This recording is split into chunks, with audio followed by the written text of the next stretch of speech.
masih nonton orang abang ya sama juga lah kayak anak-anak sekarang lah ya bang nonton main PSMS. Aku lihat Pak Suimin itu lebih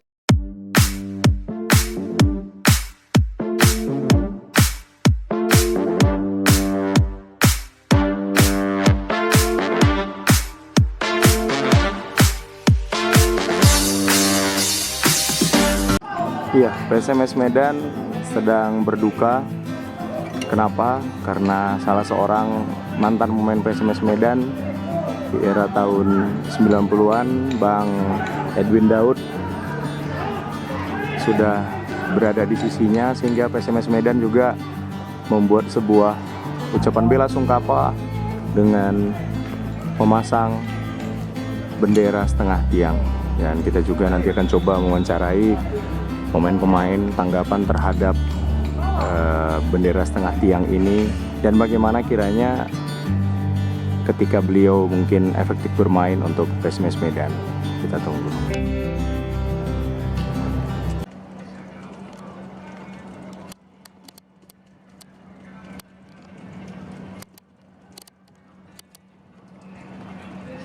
Coba dulu. Dah, cocok. Halo rekan-rekan Skambal 2 TV yang hijau kali ini bersama dengan Iman Bata. Dan ini adalah hari yang membahagiakan sama aku. Kenapa? Karena bisa ngobrol sama kiper idola. Ya kan, kiper idola. Beliau ini jujur ya gimana ya, ngelihat semangat beliau bermain juga. Jadi terpacu aku pengen jadi kiper seperti beliau gitu. Tapi beliau tuh terlahir juga sama-sama naik bersama dengan Bang Sari Gultom, pada Bang Ucok. Nah, siapakah dia pemain satu ini? Mantan pemain, dan sekarang ini jujur banyak juga cerita positif tentang beliau ini. Salah satunya yang pernah aku dengar langsung dari narasumber, PSMS itu pernah agak-agak berat makan gak makan katanya. Beliaulah bahkan katanya yang belikan nasi bungkus untuk pemain-pemain PSMS ketika itu. Itu ceritanya gitu haru ya gitu ya. Yang sedih ada pemain, mantan pemain yang memikirkan PSMS Medannya, adik-adiknya, sampai nasi pun dibelikan. Nggak tahu gimana caranya beliau bisa ngumpulin uang, karena kita kalikan aja pemain 20 kali nasi bungkus saya kita bilang 8.000 dah sekian wak tiap hari, nanti apa nggak jong juga. Tapi kita tanya kebenaran informasi tersebut langsung saja. Siapa dia kalau bukan tidak Bang Sony Gunawan. Waduh Bang, yang tadi tuh betul nggak cerita gitu Bang? Karena aku dengar-dengar dari mantan pemain yang pernah main di PSMS katanya kalau nggak ada Bang Sony nggak makan kan, betul nggak? Itu betul dulu. Tapi bukan saya sendiri, ada beberapa teman juga dari pihak SMEK juga bantu. Ya gitu, ada mantan manajer PSMS Andri Mahyar juga membantu. Iya, karena saya waktu itu tinggal di sini, setiap saat mereka jumpa saya, apa yang bisa saya kasih sesuai dengan kemampuan saya ya saya kasih gitu. Ya. Itu awalnya itu kenapa Bang? Apakah memang pemain yang cerita sama abang musim itu atau memang abang ngelihat itu sendiri? Iya, karena saya di sini kan pasti ngelihat kan kondisi mereka kayak mana setiap hari. Besok mau latihan sementara, besok latihan itu untuk beli rotinya aja nggak ada. Kadang mereka ke kamar, Bang ini itu segala macam lah. Ya udah, ya habis latihan mereka sore ada bakso apa yang belum makan saya kasih apa sesuai dengan kemampuan saya lah saya berikan. Siap. Jadi kalau selepas itu pemain-pemain bilang apa sama Bang?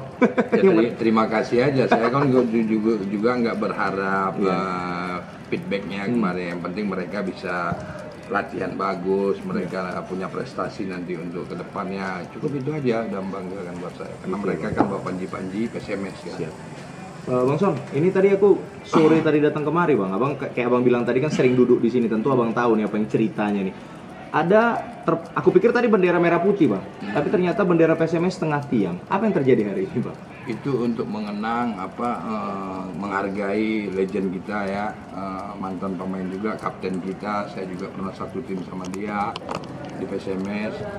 Dia memang jadi panutan buat rekan-rekan semua yang masa itu ya. Dia kapten, dia memang kalau ada masalah di kepengurusan dia selalu maju, dia selalu memang jadi panutan lah. Jadi untuk mengenang dia makanya PSMS membuat bendera setengah tiang untuk beliau gitu. Jadi mau meninggal karena apa tuh Bang? Pak Edwin Daud ya? Bang Edwin Daud. Cuma yang pastinya kita nggak tahu, katanya ya sakit di kepala, ada yang dengan pembuluh darah pecah, apa segala macam. Yang jelas bukan COVID lah. Bukan COVID ya. Bukan. Jangan ditambah-tambahi lagi. Bukan, ya, nanti orang pikir entah yang apa ya kan, melencengkan bahasanya ini itu tidak. Gitu ya bang ya. Ya. Jadi abang pernah satu tim dengan beliau ketika abang masih muda dulu, karena kalau nggak salah beliau aku dengar dulu di radio dulu bang ya, masih zaman-zaman dengan Sapulesi kalau nggak salah gitu kan. Itu Sapulesi, Mauro, Iya. Alema Benda. Alema Benda, ya benar-benar. Itu pemain asing kita pada saat itu gitu. Alema Benda, itu pernah juga ke ini bang ya, PSDS kalau nggak salah ya. Masa itu dia top skor Iya. di Liga A6, dia lah top skornya. Tapi berhenti liga ya. Lanjut ya. Liga 6 lanjut. Itu kalau nggak salah sampai 4 wilayah atau berapa wilayah tuh bang? 3 wilayah. 3 wilayah tuh ya. Wilayah. Iya. Jadi bang, kalau menurut abang sosok Bang Edwin Daud sendiri gimana untuk mengayomi pemain-pemain muda ketika itu? Pasti abang juga lah yang di Salah satunya saya orang yang pernah ikut dalam sejarah bersama dia ya kan, membawa PSMS waktu itu kita di peringkat atas karena situasi negara pada saat itu memang tidak memungkinkan untuk melanjutkan kompetisi. Iya. Di situ memang sosok dia sangat berperan sekali ya, membawa tim, kapten tim, segala sesuatunya kita curahkan ke kapten. Akhirnya PSMS pada waktu itu peringkat 1 walaupun kompetisi tidak berjalan ya, karena masalah negara kita. 98 lah itu ya bang ya. 98. 98 ya. Rusuh-rusuhnya juga pada saat itu. Bagus nggak nih kan? Terus bang, itu intinya gimana cara, kan kalau nggak salah itu 98 itu kita peringkat 1 tuh bang. Peringkat 1 bisa terhenti ya. Apa yang terjadi di tim pada saat itu bang? Atau apa peran Bang Edwin pada saat itu? Karena kalau nggak salah beliau juga kapten ya bang ya. Kapten dia. Dia kapten ya. Pada saat sejujur saya setelah saya dari situ main bola lepas dari PSMS 4 musim, belum ada yang seperti itu tim gitu loh. Kekompakan waktu itu kita juga bukan kontrak besar, bukan gaji besar, tapi suasana tim itu benar-benar dapat, dan itu memang 99% itu hampir anak Medan semua. Nah, makanya kekompakan kita selalu jaga di dalam lapangan, di luar lapangan, kita tetap selalu menjaga kekompakan. Akhirnya makanya kita bisa di peringkat 1 walaupun kompetisi berhenti. Siap. Jadi penyesalan juga lah buat kita tuh bang ya, dan berani abang klaim juga sampai zaman ya ibaratnya ketika era profesional dibangun, era liga lah kita bilangnya bang ya. Ya belum ada juga yang PSMS seperti itu ya bang ya. Belum, kalau tim seperti Ya Pak. Jadi seperti itu belum dapat ya kita sampai sekarang gitu ya. Saya aja main bola udah 13 musim, 13 tahun, tapi belum ada yang seperti masa saya di PSMS bersama dia. Belum ada ya. Tapi kalau nggak salah beliau juga almarhum kerja di salah satu bank daerah juga ya, Bang Sumut. Bang Sumut. Siap. Jadi kalau menurut abang sendiri bang, diperhatikannya berarti zaman-zaman abang dulu kalau menurut abang oleh Pemko ataupun Pemprov? Masa itu memang arahan kita seorang pemain bola itu tujuannya ialah dari main bola bantu loncatannya untuk bekerja. Jadi ada beberapa instansi seperti Bang Sumut, saya waktu itu di PD Pasar. Apa berapa di pasar juga? Ada PD Pasar, ada di perpajakan, ada berbagai macam instansi. Anak-anak bola ini bisa bekerja lah di sana. Tapi setelah era profesional, banyak pemain yang akhirnya memilih sepak bola daripada pekerjaan. Karena masa itu kan kontrak besar ya kan. Nah, jadi kita bisa bandingkan kalau kita umur misalnya 22 tahun, jenjang kita ke sepak bola masih banyak, kita bisa menghasilkan banyak uang kan, bisa membuat nanti satu bisnis atau gimana. Tapi kalau kerja kita hanya berharap dari gaji doang gitu. Baru ada ikatan-ikatan dinas lagi kita payah untuk main sana main sini gitu. Pasti nggak. Kan bisa lagi bang ya. Tapi tadi bang bilang sempat PD Pasar. Berarti abang memang apakah tergiur profesionalisme tadi makanya abang tinggal PD Pasar? Iya, waktu itu umur saya 23 tahun, jenjang saya masih panjang. Apalagi sebagai seorang penjaga gawang kan dia punya nilai beda dengan pemain. Kalau penjaga gawang semakin usianya semakin semakin matang. Betul. Nah, itu sepak bola itulah dia kok sepak bola ini. Penjaga gawang semakin usianya semakin meningkat dia akan semakin matang. Beda sama pemain apa? Semakin meningkat dia akan semakin habis. Betul. Karena stamina pasti kalau kita kan baca-bacanya, makanya Buffon juga umur 42 tahun masih main juga sampai sekarang ini kan bang. Belum ada kan pemain yang bisa main segitu kan di liga profesional kan seperti Italia kan. bukan Liga CEC juga gitu. Ronaldo lagi ada di satu timnya ya kan bang. Oh gitu bang. Terus bang, abang meninggalkan itu akhirnya PD Pasar ke klub apa itu bang? Yang akhirnya membuat seorang SG untuk akhirnya hengkang dari PD Pasar. SG2 ya. Iya. SG1 deh. Iya. Waktu saya ke PSM. PSM Makassar, ujung pandang ya pada saat itu masih bang ya? PSM Makassar. Oh Makassar udah PSM ya? Makassar udah PSM Makassar. Habis kita dari sini Liga 7, kita juga kalah semifinal di penalti sama PSM. Endo Kartiko tuh, nggak salah namanya bang ya? Iya, penalti ya. Endo Kartiko. Habis dari situ, ini pemain masih tetap, saya ada tawaran di PSM. Nah, cobalah. Iya. Akhirnya saya diterima di sana. Berapa musim di sana bang? Satu musim Satu musim aja ya. Akhirnya balik ke PSM. Iya. Terus bang, mau nanya nih bang sebenarnya. Kayak aku pernah cerita sama abang, aku pernah refleks aku ngomong waktu aku nge-MC di ini sih bang ya. Kapan aku refleks itu? Harus kami. Iya, wah ini kiper nih gitu kan. Kayak jujur aku bilang, tapi gini bang, abang merasa apa nggak bang? Merasa sial nggak gitu bang? Satu angkatan dengan Sari Gultom pada saat itu bang? Enggak. Karena kan kalau secara skill karena pernah bang Gultom cedera atau apa gitu abang, aku jujur nonton itu Persikota itu aku ingat bang, Persikota kan lapangannya becek-becek gitu kalau nggak salah aku bang ya. Persikota ya. Banyak penyelamatan yang abang lakukan deh. Kok nggak abang ini gitu? Enggak lah, itu sepak bola kan, karena Iya. kita hari hanya bagus, hari apanya. Tapi kita kan sebagai pemain, bagaimana kita bisa mengeluarkan kemaksimalan kita di dalam bermain. Siap. Terus bang, yang selain itu bang, kita pernah kayak abang bilang tuh kan kalah kita kita 2 kali tuh bang, lawan Persebaya juga Iya, kita dua Persebaya kalah. di Liga 5, Liga 5 di Liga 7. Iya. Tapi kipernya sama-sama Endo Kartiko lah kalau nggak salah Sama itu. Endo Kartiko dan PSMS Sari Gultom, tapi Sari Gultom waktu itu cedera diganti Sama Supriyatno. Itu kenapa nggak abang situ bang? Iya.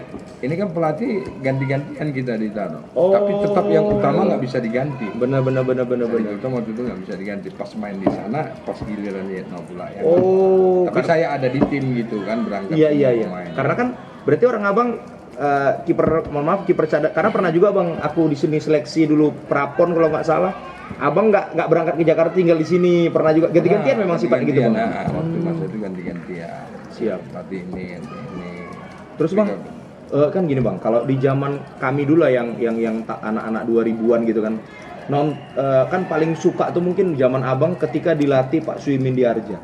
Itu kan bisa dikatakan tak siapapun dimainkannya mainnya kok ngotot kali. Apa sih menurut abang kelebihan dari Pak Suimin itu? Kayaknya kan mohon maaf bang, pemain yang siapa sih kenal Supriyono pada saat itu gitu, walaupun belum ada yang kenal, walaupun kalau nggak salah dia berangkat juga ke Arsenal ya bang ya, ke Inggris Dia PSMS Nike. sama Wim Pranata itu kalau anak Medan Piala Nike. Apa sih yang membuat kayak pemain itu pada masa itu memang dia pelatih kampung ya, tapi yang memang saya akui belum ada juga pelatih yang seperti dia sampai saat ini. Motivasinya, keseriusan di lapangan. Terlepas di itu saya nggak tahu ya, tapi secara melatih, secara motivasi itu memang luar biasa. seorang Suimin Diarja? Siapapun yang pernah sama dia, bagaimana cara dia melatih dan motivasi pasti bilang selalu bagus. Gitu ya bang. Terus bang, sorry bang, ini cara era modern sama era bang. Aku dulu pernah bang masih nonton orang abang ya, sama juga lah kayak anak-anak sekarang lah ya bang, nonton main PSMS. Aku lihat Pak Suimin itu lebih sering di sini bang, ketimbang pulang. Kalau aku perhatikan ya bang ya, aku kalau salah minta mau introspeksi. Kalau nggak salah di ujung-ujung itu merokok beliau. Itulah kedekatannya sama pemain. Jadi dia nggak pulang ke rumah, memang di mes tinggal. Ada saat-saat dia pulang. Kita waktu masa itu kan 2-3 hari sebelum pertandingan kita harus wajib semua di mes. Pemain asing juga, Mormada Marco, Ariel Guterres gitu. Waktu itu pemain asing pun tetap tinggal di mes. Tidak ada fasilitas yang lebih buat mereka gitu pada masa itu gitu. Itu memang Pak Suimin yang bilang nggak ada, karena satu tempat atau cuma Nah, memang masa itu memang itulah Suimin jagonya, bisa narik itu pemain asing itu bagaimana bisa tetap bertahan di mes gitu kan. Nah itu memang apa dia lah, memang kelebihan dia yang dia miliki lah ya. Semua pemain asing tetap tinggal di mes hari itu masa itu, tapi semua bisa kompak di sini. Iya. Nggak ada mereka minta lebih. Iya, Ya iya. kalau mereka minta salary mereka lebih itu wajar. Wajar. Karena mereka kan memang orang-orang pilihan ya Betul, kan, betul, untuk, betul, Bang. untuk memperbantukan PSMS. Iya bang. Karena kan aku pernah ingat bang, aku pernah minta tanda tangan sama Ariel Gutierrez umur 18 tahun datang pertama kemarin, dia satu kamar di sana sama Nelson Sanchez. Nelson Leon Sanchez. Nelson Leon Sanchez. Kalau nggak salah. Ariel Gutierrez, Nelson Leon Sanchez. Sanchez sama Siapa, Jimmy Bang? Rojas. Jimmy Rojas pada saat itu bang ya. Ya, itu. Kemudian muncullah lagi Angelo ya kalau nggak Angelo salah ya. Espinosa Angelo. berikutnya, baru nanti berikutnya muncul lagi Xavier Roca, Iya, Xavier Roca. Claudio Martinez, ya Luis Eduardo. Jadi kalau pemain asing yang paling abang senang lah bang yang di PSMS Medan yang pernah bermain dengan abang siapa sih bang? Ya ada Ariel, ada Angelo. Iya. Ini gelandang-gelandang yang bagus Betul. ini. Sapolasi bagus, cuma secara etika kadang agak kurang. Tapi secara tim kompakan di dalam bukan dia. Memang gila juga gitu ya. Tapi pernah juga abang lepuk tuh nggak? Boleh sih. Hampir pernah ya. Tapi bang, abang kan sebenarnya kalau dalam keseharian aku perhatikan orang humble bang. Tapi ada juga cerita kayaknya abang emosinya juga tinggi tuh.